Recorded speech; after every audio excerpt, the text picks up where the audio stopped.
សួស្តីសូមស្វាគមន៍ប្រិយមិត្តទាំងអស់គ្នាដែលបានចូលមកកាន់ channel របស់ខ្ញុំថ្ងៃនេះនាងខ្ញុំនឹងមានវិធីធម្មជាតិងាយៗដែលយើងអាចបំបាច់នូវបញ្ហាមុខមុនមុខជាំនិងស្នាមមុនដែលយើងអាចប្រើប្រាស់នៅប្រតិកទុយក្រពើក្នុងការប្រើប្រាស់នេះគឺយើងត្រូវការមាននៅប្រតិកទុយក្រពើចំនួន1ធាងក្នុងការធ្វើគឺមុនដំបូងយើងចាំបាច់ត្រូវការចិតសម្បកប្រតិកទុយក្រពើឲ្យបានស្អាតដើម្បីកុសយកសាច់ប្រតិកទុយក្រពើយកមកធ្វើនៅក្នុងវិធីនេះ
ហើយនៅពេលដែលយើងទទួលបាននៅសាច់ប្រតិកទុយក្រពើដែលយើងបានកោសរួចរាល់ហើយ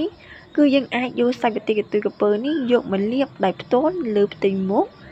ដោយយើងអាចលាបវាឲ្យបានសព្វនិងទុកចោលរយៈពេល10ទៅ15នាទីចាំយើងសម្អាតផ្ទៃមុខចេញនោះយើងក៏អាចបំបត្តិនៅបញ្ហាមុខមុនមុខជាំនិងស្នាមមុនបានយ៉ាងឆាប់រហ័សបានផងដែរហើយរីឯ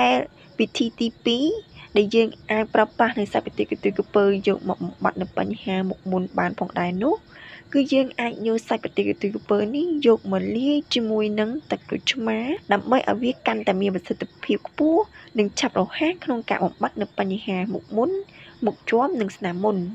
តែក្នុងការធ្វើនៅក្នុងវិធីនេះគឺយើងចាំបាច់ត្រូវការ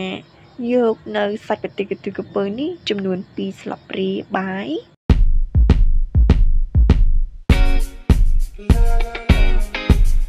យកមកបន្ថែមជាមួយនឹងទឹកក្រូចឆ្មាចំនួន1ស្លាបព្រា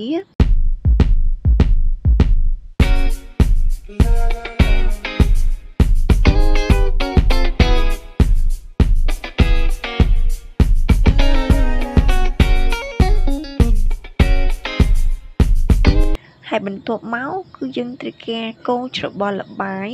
ដែលយើងបានដាក់អំបញ្ញមិញនេះកូរចូលគ្នាឲ្យបានសព្វល្អនិងស្មើសាច់គ្នាល្អ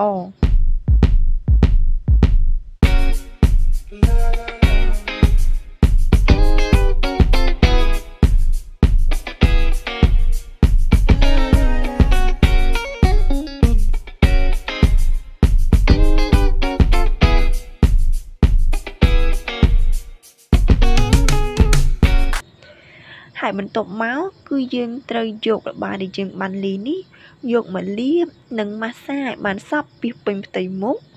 និងទុកចោលរយៈពេល10ទៅ15នាទី